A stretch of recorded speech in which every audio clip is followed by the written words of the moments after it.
You're watching EAC News. Thank you for joining us. Well, let's take a look now at news making global headlines in today's International Wrap. Kamala Harris has become the first US vice president to visit Vietnam. She arrived in the country on Tuesday evening after a 3-hour delay in leaving Singapore. Washington says unnamed officials in the Vietnamese capital had come down with the mysterious Havana syndrome, which causes dizziness, nausea, migraines, and memory loss.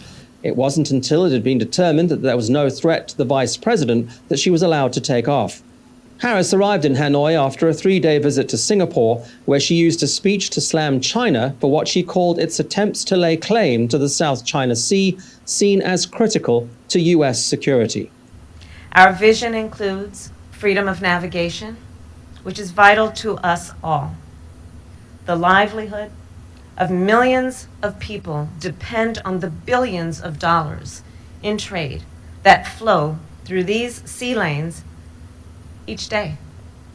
And yet, in the South China Sea, we know that Beijing continues to coerce, to intimidate, and to make claims to the vast majority of the South China Sea.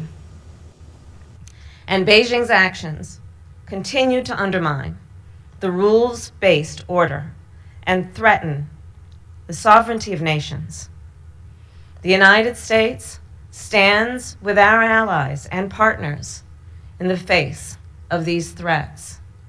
The Biden administration has called its rivalry with China the biggest geopolitical test of the century. More than 20 people have been killed and dozens of others injured in shootings and stampedes near Kabul's Hamid Karzai International Airport. Tens of thousands of Afghans are swarming the area, hoping to board an evacuation flight.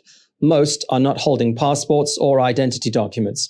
Even those with the right paperwork are being prevented from entering the airport because of the chaos. The Taliban says there will be no further evacuation flights allowed after the 31st of August. At the same time, pressure is mounting on the group to start delivering on its promises of a better future. Kabul residents are calling for jobs, peace, and lower prices.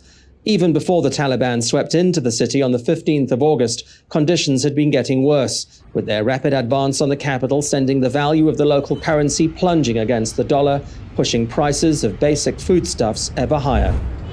And time appears to be finally catching up on the Rolling Stones. Its drummer, Charlie Watts, widely regarded as one of the coolest men in rock, having spent nearly 60 years with the band, has died at the age of 80. He passed away peacefully in a London hospital, surrounded by his family. Watts played drums on all of the group's 30 albums and on every tour until he pulled out of the 13-date No Filter US tour due to start this September. He joined the Rolling Stones way back in 1963.